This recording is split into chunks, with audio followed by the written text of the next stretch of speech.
myself Bhavita. My seminar topic is mathematical explanation of Marxian theory, surplus value and capital accumulation. According to Marx, every society class structure consists of the propertied and the non-property classes. Since the mode of production is subject to change, a stage in the evolution of society when the forces of production come into clash with the society class structure. The existing property relation turn into factors on the forces of production. Then come the period of social revolution. This leads to the class struggle, the struggle between the have and the have-nots, which ultimately overthrows the whole social system. According to മാർക്സിൻ്റെ ഒരു അഭിപ്രായത്തിൽ പറയുകയാണെങ്കിൽ എല്ലാ സൊസൈറ്റികളെ consist ചെയ്യുമ്പോൾ രണ്ട് തരത്തിലാണ് ഉള്ളത്. അത് പറയുന്നത് ഒന്ന് പ്രോപ്പർട്ടീഡ് ഒന്ന് നോൺ പ്രോപ്പർട്ടീഡ് ആയിട്ടുള്ളത്. ഇനി പ്രൊഡക്ഷനിൽ എന്തെങ്കിലും വ്യത്യാസങ്ങൾ വരുത്തുമ്പോൾ പ്രൊഡക്ഷൻ മോഡിൽ എന്തെങ്കിലും വ്യത്യാസം വരുത്തുമ്പോൾ സൊസൈറ്റിയിലെ എവല്യൂഷൻ പീരീഡ് എത്തുമ്പോൾ പ്രൊഡക്ഷൻ ഫോഴ്സസുകൾ വരുമ്പോൾ ഈ സൊസൈറ്റിയിലെ ക്ലാസ്സുകൾക്കിടയിൽ തന്നെ ഒരു ക്ലാഷ് ഉണ്ടാവുകയാണ് ചെയ്യുന്നത്. ഇനി പ്രോപ്പർട്ടി റിലേഷൻസ് എടുക്കുകയാണെങ്കിൽ എല്ലാവരും തന്നെ നല്ല ഫാക്ടേഴ്സായിട്ട് തിരയുന്നു, അതായത് ഒരൊറ്റ ചങ്ങലയായിട്ട് ഒറ്റക്കെട്ടായിട്ട് അതിനെ തിരയുന്നു എന്നാണ് പറയുന്നത്. പിന്നീട് ഇതൊരു സോഷ്യൽ റെവല്യൂഷൻ പീരീഡിലേക്കായിട്ട് മാറുകയാണ് ചെയ്യുന്നത്. ഈ സമയങ്ങളിൽ എന്ന് പറയുന്നത് ഇതൊരു സമരത്തിലേക്കായിട്ടാണ് നയിക്കുന്നത്. കാരണം ഉള്ളവരില്ലാത്തവർ തമ്മിലുള്ള സൊസൈറ്റിയിൽ ഒരു ക്ലാഷ് ഉണ്ടാകുന്നു. ഇത് ഓൾ സൊസൈറ്റീനെ തന്നെ ബാധിക്കുകയാണ് ചെയ്യുന്നത്. നെക്സ്റ്റ് എന്ന് പറയുന്നത് സർപ്ലസ് വാല്യൂ ആണ്. സർപ്ലസ് വാല്യൂ എന്ന് പറയുന്നത് the marks uses theory of surplus value as the economic basis of class struggle under capitalism, and it is on the basis of his theory of surplus value that he builds the superstructure of his analysis of economic development. Class struggle is simply the outcome of accumulation of surplus value in the hands of few capitalists. Capitalism, according to Marx, is divided into two great protagonists: the workers who sell their labor power and the capitalists who own the mean of production. The labor power is like any other commodity. അതായത് മാർക്സിൻ്റെ ഒരു ഇതിൽ പറയുകയാണെങ്കിൽ surplus value theory economic ബേസിസിൽ ഈ capitalist ആയിട്ടാണ് use ചെയ്യുന്നത്. കാരണം ഈ surplus value എന്ന് പറയുന്നത് കുറച്ച് പേരുടെ കയ്യിൽ മാത്രമായിട്ടാണ് കുമിഞ്ഞുകൂടുന്നത്. ഈ മാർക്സ് പറയുന്നത് ക്യാപിറ്റലിസത്തെ രണ്ടായിട്ട് ഡിവൈഡ് ചെയ്തിട്ടുണ്ട്. ഒന്ന് ലേബർ പവറും പിന്നെ രണ്ടാമത്തെ ദി മീൻസ് ഓഫ് പ്രൊഡക്ഷൻ, അങ്ങനെ രണ്ടായിട്ട് ഡിവൈഡ് ചെയ്തിട്ടുണ്ട്. ലേബർ പവർ എന്നൊക്കെ പറയണത് ഒരു കമ്മോഡിറ്റി പോലെ ആയിട്ടാണ് സൊസൈറ്റിയിൽ യൂസ് ചെയ്യണത്. ഇനി നെക്സ്റ്റ് പാരഗ്രാഫിൽ പറയണത് the gives raw materials machines etcetera to labours when the manufacture goods are sold. The capitalist find that the amount of money he receives is more than amount spend to the production of commodities. It's can be express in this way. A capitalist come to the market with some amount of money and buy factors of production like raw materials, machines, labor power, etc. With this we manufactures commodity C, which he sell at more money M dash. In this way the equation becomes M leads to C, C leads to M dash, where M dash greater than M. Thus, the difference between M dash and M is the surplus value. According to Marx, the cause of his surplus value is not more than their contribution to production, is not more than their value. Therefore, surplus value arises only from the labor power. ഇതിലെന്താ പറയണതെന്ന് വെച്ച് കഴിഞ്ഞാൽ raw materials machines എല്ലാം തന്നെ മുതലാളിമാർ തൊഴിലാളിമാർക്ക് മേടിച്ചു കൊടുക്കുന്നു. എന്നിട്ട് എന്താണെന്ന് വെച്ച് കഴിഞ്ഞാൽ സാധനങ്ങൾ പ്രൊഡ്യൂസ് ചെയ്യുന്നു, എന്നിട്ടത് വിൽക്കുന്നു. അതായത് മറ്റൊരു രീതി പറയുകയാണെങ്കിൽ ഒരു മുതലാളി ഒരു മാർക്കറ്റിലേക്ക് കുറച്ച് പണമായിട്ട് വരുന്നു, എന്നിട്ട് മെഷീൻസും ലേബേഴ്സും അതിനാവശ്യമുള്ള റോ മെറ്റീരിയൽസൊക്കെ മേടിച്ചിട്ട് അവർ പ്രൊഡക്ഷൻ സ്റ്റാർട്ട് ചെയ്യുന്നു. ഈ പ്രോസസ്സിനെയാണ് M lead to C, C leads to M dash എന്ന് പറയുന്നത്. ഈ M dash greater than M എന്നാണ് പറയുന്നത്. അപ്പോൾ ഇതിൻ്റെ ഒരു ഡിഫറൻസ് എന്ന് പറയുന്നത് സർപ്ലസ് വാല്യൂ ആയിട്ടാണ് പറയണത്. മാർക്സിൻ്റെ ഒരു അഭിപ്രായത്തിൽ പറയുകയാണെങ്കിൽ സർപ്ലസ് വാല്യൂ എന്ന് പറയുന്നത് റോ മെറ്റീരിയൽസും മെഷീൻസും അങ്ങനത്തെ കാര്യങ്ങളൊന്നുമല്ല. ഈ പ്രൊഡക്ഷനേക്കാൾ കൂടുതലല്ല പ്രൊഡക്ഷനിലേക്കുള്ള കോൺട്രിബ്യൂഷൻ, അതിനേക്കാളും കൂടുതലല്ല അതിൻ്റെ മൂല്യം എന്ന് പറയുന്നത്. സർപ്ലസ് വാല്യൂ എന്ന് പറയുന്നത് എപ്പോഴും ലേബർ ഫോഴ്സിൽ നിന്ന് മാത്രമേ ഉണ്ടാവുള്ളൂ. Then move to the next paragraph. The labour sell his labor for what it is worth in the labor market, that is for its value, and its value, like the value of any other commodity, is the amount of labor that is taken to produce labor power. In other words, the value of labor power is the value of the means of subsistence necessary for the Maintenance of labor, which is determined by the number of hours necessary for its production.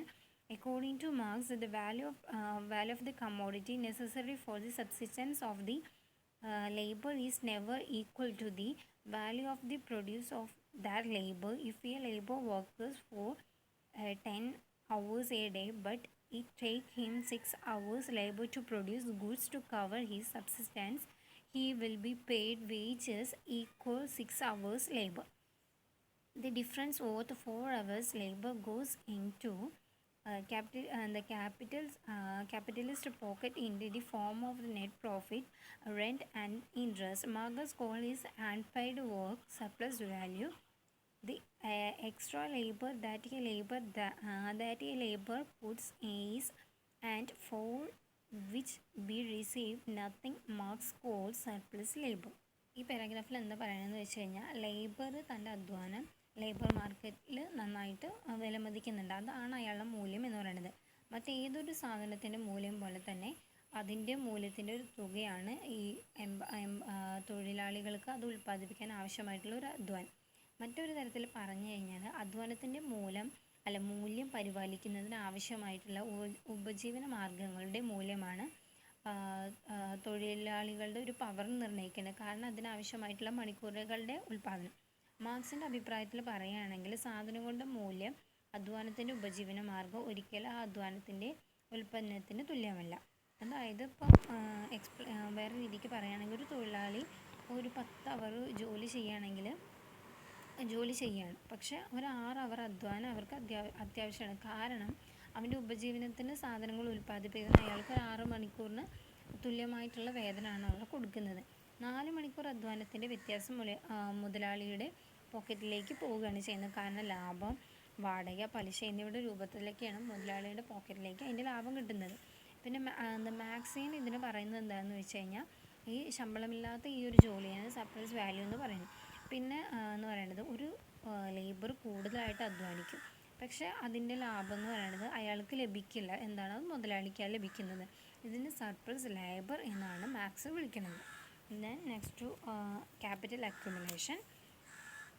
Capital accumulation, according to Marx, it is surplus labor that leads to the capital accumulation. This super labor simply augments the capital profit. The capital main motive is to increase the surplus value, which goes to sell his profit. He tries to maximize his profit in 3 ways. First one, by prolonging the working day in order to increase the working hours of surplus labor. If the working hours were extended from 10 to 12, the surplus will automatically increase from 4 to 6. Next എന്ന് പറയുന്നത് second one എന്ന് പറയുന്നത് by the diminishing the number of hours required to produce the labor's subsistence. If they were reduced from 6 to 4, the surplus would again rise from 4 to 6. It's also that amounts to a reduction in the subsistence wage. Next, third, by the speeding up the labor, that is increasing the productivity of labor, this requires a technological change that helps in raising the total output and lowering the cost of production. According to Marx, women and children are also employed on machines that leads to increase in the surplus value. മാർക്സിൻ്റെ അഭിപ്രായത്തിൽ പറയുകയാണെങ്കിൽ surplus ലേബറാണ് capital accumulate ചെയ്യുന്നത്. ഇതെല്ലാം തന്നെ മുതലാളിമാരുടെ ലാഭം വർദ്ധിപ്പിക്കുന്നു. ഇപ്പോൾ surplus value കൂട്ടുന്നതാണ് മുതലാളിമാരുടെ main ആയിട്ടുള്ള എയിം. ഇത് തന്നെ 3 തരത്തിലാണ് ഉള്ളത്. അതായത് 3 തരത്തിലാണ് പ്രോഫിറ്റ് ഇൻക്രീസ് ചെയ്യാനായിട്ട് മുതലാളിമാർ ശ്രമിക്കുന്നത്. ഫസ്റ്റ് വൺ എന്ന് പറയുന്നത് വർക്കിംഗ് ഡേയിൽ വർക്കിംഗ് അവേഴ്സ് ഇങ്ങനെ കൂട്ടുക. അതുകൊണ്ട് എന്ന് പറയുന്നത് സർപ്ലസ് വാല്യൂ കൂടുന്നത്. അതായത് വർക്കിംഗ് അവേഴ്സ് 10 മണിക്കൂർ എന്നുള്ളത് 12 മണിക്കൂറായി കൂട്ടിക്കഴിഞ്ഞ് സർപ്ലസ് വാല്യൂ എന്ന് പറയുന്നത് 4ൽ നിന്ന് 6 കൂടുന്നു. ഇനി രണ്ടാമത്തേന്ന് പറയുന്നത് എണ്ണം കുറച്ചുകൊണ്ട് തൊഴിലാളികൾ ഉപജീവനം ഉൽപ്പാദിക്കാൻ ആവശ്യമായ മണിക്കൂർ അവയിൽ നിന്ന് കുറച്ചാൽ 6 മുതൽ 4 മണിക്കൂർ വരെ കിട്ടും. അതായത് മിച്ചം കിട്ടും. വീണ്ടും ഒരു 4 to 6% ആയിട്ട് സർപ്ലസ് ഉയരും. ഈ സബ്സിസ്റ്റൻസ് വേജായിട്ട് ഇത് കുറയ്ക്കുകയും ചെയ്യുന്നു. ഇനി മൂന്നാമത്തേന്ന് പറയുന്നത് വർക്കേഴ്സിൻ്റെ അധ്വാനം വേതനം വർദ്ധിപ്പിക്കുക, അതുമൂലം തൊഴിലാളികളുടെ ക്ഷമത വർദ്ധിപ്പിക്കുന്നു. ഇത് ടെക്നോളജിക്കലി ചേഞ്ചസ് ആവശ്യമാണ്. ഇതുമൂലം പ്രൊഡക്ഷൻ ഉയർത്താനും എക്സ്പെൻഡിച്ചർ കുറയ്ക്കാനായിട്ട് ഹെൽപ്പ് ചെയ്യുന്നുണ്ട്.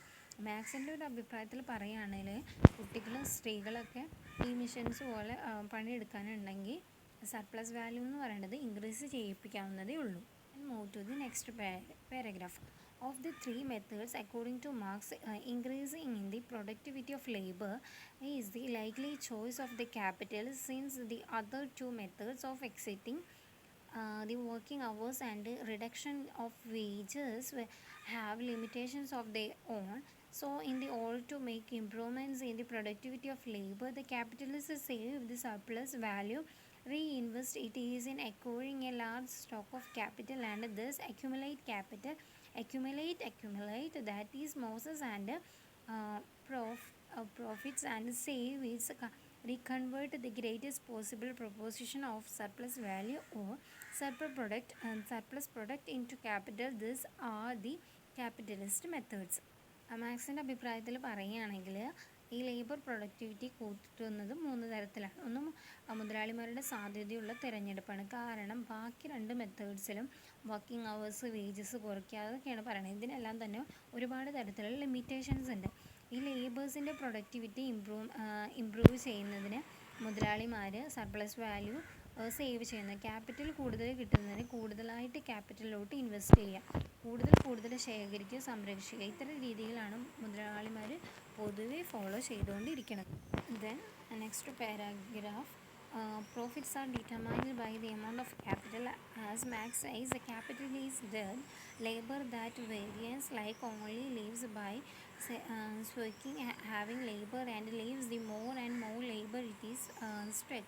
To explain the origin of profit, to analyze the relation between wages and profit, Marx separates the capital into constant capital and variable capital. Capital invests stocks and raw materials or equipments which is directly assessed the productivity of labor. Marx calls constant capital C, and capital devoted to the purchase of labor power in the form of the wages or direct subsistence. He turns variable capital V. Then surplus value is denoted by S. So the total value of product W is equal to constant capital C plus variable capital V plus surplus value S, O C plus V plus S.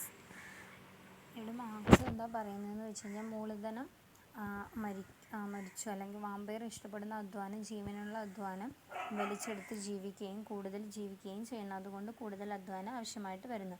Profit analyse ചെയ്യുന്നത് max വേജസും അല്ലെങ്കിൽ പ്രോഫിറ്റും തമ്മിലുള്ള റിലേഷനാണ് ഇതിൽ analyse ചെയ്യുന്നത്. അതുകൊണ്ട് തന്നെ ക്യാപിറ്റലിനെ 2ആയിട്ട് divide ചെയ്തിട്ടുണ്ട്. Constant ക്യാപിറ്റലും ഒന്ന് variable ക്യാപിറ്റലും. ഇനി കോൺസ്റ്റൻറ്റ് ക്യാപിറ്റൽ എന്ന് പറയുന്നത് C ആയിട്ടാണ്. ക്യാപിറ്റൽ ഇൻവെസ്റ്റ് ചെയ്യുന്നത് സ്റ്റോക്ക്, റോ മെറ്റീരിയൽസ്, എക്യുപ്മെൻറ്റ്സ് എല്ലാം ആയിട്ടാണ്. ഇത് ലേബർ പ്രൊഡക്ടിവിറ്റി ഇമ്പ്രൂവ് ചെയ്യുന്നുണ്ട്. നെക്സ്റ്റ് എന്ന് പറയുന്നത് വേരിയബിൾ ക്യാപിറ്റലാണ്. വേരിയബിൾ ക്യാപിറ്റൽ ഡിനോട്ട് ചെയ്യണത് V വെച്ചിട്ടാണ്. വേജസ് അല്ലെങ്കിൽ ഡയറക്റ്റ് സബ്സിസ്റ്റൻസ് ഇതെല്ലാം തന്നെ ലേബർ പവറിനെയാണ് സ്വാധീനിക്കുന്നത്. സോ സർപ്ലസ് വാല്യൂ ഡിനോട്ട് ചെയ്യുന്നത് S കൊണ്ടാണ്. So value of the product, അതായത് W is equal to constant capital C plus various capital V plus surplus value എന്ന് പറയുന്നത് S ആണ്. ഇതിനെല്ലാം കൂടി പ്ലസ് ചെയ്യുക, C plus V plus S എന്നാണ് പറയുന്നത്. ഇനി ടോട്ടൽ ഔട്ട്പുട്ടിൻ്റെ ഡിവിഷൻ അടിസ്ഥാനമാക്കിയിട്ട് Marx department scheme of simple and expand reproduction എല്ലാം തന്നെ ഇൻട്രൊഡ്യൂസ് ചെയ്തിട്ടുണ്ട്. ഇനിയിപ്പോൾ മാക്സ് അതാണ് ഇൻട്രൊഡ്യൂസ് ചെയ്തിട്ടുള്ളത്. Next, it is on the basis of division of total output which Marx introduces Department 2. The former is related to the production of capital goods and the later to consume goods. The total output of each department is shown as W1 is equal to C plus V plus S1 plus W2 is equal to C2 plus V2 plus S2. W is equal to C plus V plus S എന്ന് പറയുന്നത്. Max എന്ന് പറയുന്നത് ഇക്കോണമിയിൽ ഔട്ട്പുട്ടിനെ 2ആയിട്ട് തിരിച്ചിട്ടുണ്ട്. ഒന്ന് department 1, department 2 എന്ന് പറയുന്നത്. ആ ഔട്ട്പുട്ടിനെ ഡിവിഷനായിട്ട് അടിസ്ഥാനത്തിലൊക്കെ ആയിട്ടാണ് പറയുന്നത്. അപ്പോൾ ഇത് ഈ department scheme of simple and expanded reproduction എല്ലാം തന്നെ ഇതിനെ ബേസ് ചെയ്തിട്ടാണ് ഇൻട്രൊഡ്യൂസ് ചെയ്തിരിക്കുന്നത്. ക്യാപിറ്റലിൻ്റെ പ്രൊഡക്ഷനായിട്ട് റിലേറ്റഡ് ആണ് ഓരോ ഗുഡ്സും. ഓരോ ഡിപ്പാർട്ട്മെൻറ്റിൻ്റെയും ഔട്ട്പുട്ടുകളാണ് പിന്നീട് അതിൽ കാണിച്ചിരിക്കുന്നത്. അതാണ് പിന്നെ ഈ പറഞ്ഞത് C+W1 = C1+V1+S1 എന്നൊക്കെ പറയണത്. അതായത് കോൺസ്റ്റൻറ്റ് ക്യാപിറ്റലും വേരിയബിൾ ക്യാപിറ്റലും സർപ്ലസ് വാല്യൂ എന്നൊക്കെ. Simple reproduction. The simple reproduction scheme indicates a situation of the stationary state in which all that is produced is consumed. Thus, net investment is zero and there is no accumulation or surplus. Therefore, equating prevails in both departments. Hence, the value of total constant capital in both departments C1 plus C2 must be equal to the output of department 1 and the C1 plus V1 plus S1, that is C1 plus C2 plus is equal to C1 plus V1 plus S1. C2 is equal to V1 plus S1. Similarly, the total consumption in both departments V1 plus S1 plus V2 plus S2 must equal to the total output of department 2 and the C2 plus V2 plus S2, that is O C2 plus V2 plus S2 is equal to V1 plus S1 plus V2 plus S2. C2 is equal to V1 plus S1 by eliminating the common factor V2 plus S2. This shows that the value of constant capital in department 2 must equal to the value of commodity consumed by workers V1 and capital is S1 in the department 1. It is in the markers explained the reproduction scheme that accumulation take place because the production of department 1 capitalist sector is greater than the demand for constant capital in both departments, that is or C1 plus V1 plus S1 greater than C1 plus C2 V1 plus S1 greater than the C2. This shows that accumulation is taking place with the B investment in employing more labor V1 and the means of production C1 in department 1 than in the department 2, thus in turn increase in the surplus value S1.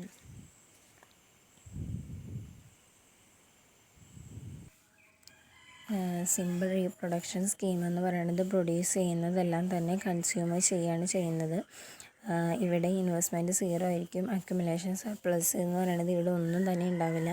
രണ്ട് ഡിപ്പാർട്ട്മെൻറ്റുകളുടെയും capital എന്ന് പറയുന്നത് equal ആയിരിക്കും. അതാണ് C1 plus C2 എന്ന് പറയുന്നത്. പിന്നെ ഔട്ട്പുട്ടുകളും എല്ലാം തന്നെ ഈക്വൽ ആയിരിക്കും. അതാണ് C1 plus C2 is equal to C1 plus V1 plus S1 എന്ന് പറയുന്നത്. C2 എന്ന് പറയുന്നത് C2 is equal to V1 plus S1 എന്നത് എലിമിനേറ്റ് ചെയ്യുന്നുണ്ട്. ഇവിടെ കോമൺ ഫാക്ടറായിട്ടുള്ള V2 S2 എന്ന് പറയുന്നത് രണ്ട് ഡിപ്പാർട്ട്മെൻറ്റുകളുടെയും ക്യാപിറ്റൽ വാല്യൂ എന്ന് പറയുന്നത് ഈക്വൽ ആയിരിക്കും.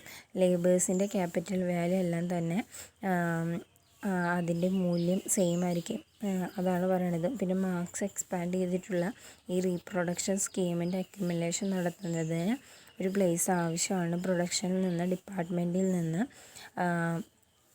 പ്രൊഡക്ഷനേക്കാൾ കൂടുതലാണ് രണ്ട് ഡിപ്പാർട്ട്മെൻറ്റിലെയും ക്യാപിറ്റൽ ആവശ്യമായിട്ട് വരുന്നത്. അതാണ് C1 plus V1 plus S1 greater than C1 plus C2 എന്ന് പറയുന്നത്. പിന്നെ V1 plus S1 greater than C2. അപ്പോൾ സർപ്ലസ് വാല്യൂ ആണ് ഇവിടെ കൂടിക്കൊണ്ടിരിക്കുന്നത്.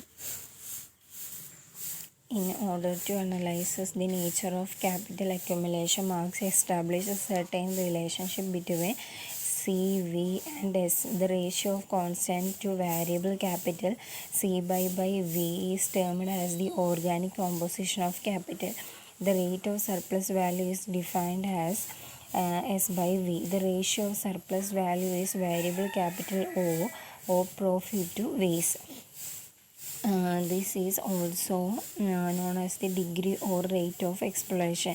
This leads Marx to point out that the rate of profit is not independent solely on the rate of surplus value S/V remains constant. If a change occurs in the organic composition of capital C/V, the influence of technical progress is to alter the organic composition of capital generally in the direction of raising the ratio of constant capital to variable capital. Hence the tendency of industrial progress is to lower the rate of profit, or even though there is no decrease in the rate of surplus value. ഇവിടെ എന്ന് പറയുന്നത് capital അക്യുമുലേഷൻ്റെ ഒരു consequence എന്ന് പറയുന്നത് concentration of ക്യാപിറ്റലാണ്. എന്താ competitions വരുമ്പോൾ മുതലാളിമാർ സാധനങ്ങൾ വില കുറച്ച് വിൽക്കാനായിട്ട് തയ്യാറാവുന്നു. ഈ ലേബർ പ്രൊഡക്ടിവിറ്റി കൂടുന്നതിന് മെഷീൻസ് സഹായിക്കുന്നുണ്ട്. ചില മുതലാളിമാർ തൊഴിലാളികളെ മാറ്റി സ്ഥാപിക്കാനായിട്ട് തയ്യാറാവാത്തത് കൊണ്ട് തന്നെ എത്ര പ്രശ്നങ്ങളുണ്ടായാലും അത് ഉണ്ടായാലും എന്താണെന്ന് വെച്ച് കഴിഞ്ഞാൽ തൊഴിലാളിമാരെ കൂടെ നിർത്തിയിട്ടാണ് മുതലാളിമാർ വർക്കുകളൊക്കെ ഏറ്റെടുക്കുന്നത്. ഈ ക്യാപിറ്റൽ അക്യുമുലേഷനിൽ മാക്സ് പറയണത് എന്താണെന്ന് വെച്ച് കഴിഞ്ഞാൽ C/V/S എന്ന് പറയുന്നത് ഒരു റിലേഷൻഷിപ്പാണ്. കോൺസ്റ്റൻറ്റ് വേരിയബിളിൻ്റെ റേഷ്യോ എന്ന് പറയുന്നത് C/V ആണ്.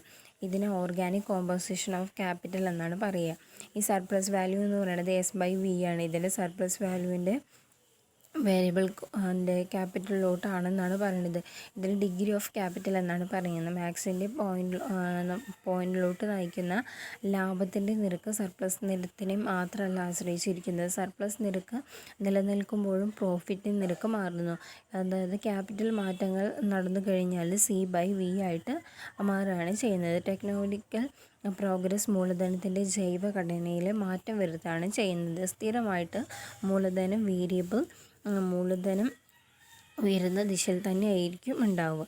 പിന്നെ വ്യാവസായിക പുരോഗതിയുടെ പ്രവണത പ്രോഫിറ്റിൻ്റെ പെർസെൻറ്റേജ് കുറയ്ക്കുന്നു. പക്ഷേ സർപ്ലസ് വാല്യൂ എന്ന് പറയുന്നത് അത് ഒരിക്കലും തന്നെ അവിടെ കുറയുന്നില്ല. Next paragraph. Capital accumulation and concentration involves increase in the constant capital, decline in the variable capital. The rapid growth of constant capital as compared with variable capital leads to relative decrease in the demand for labor.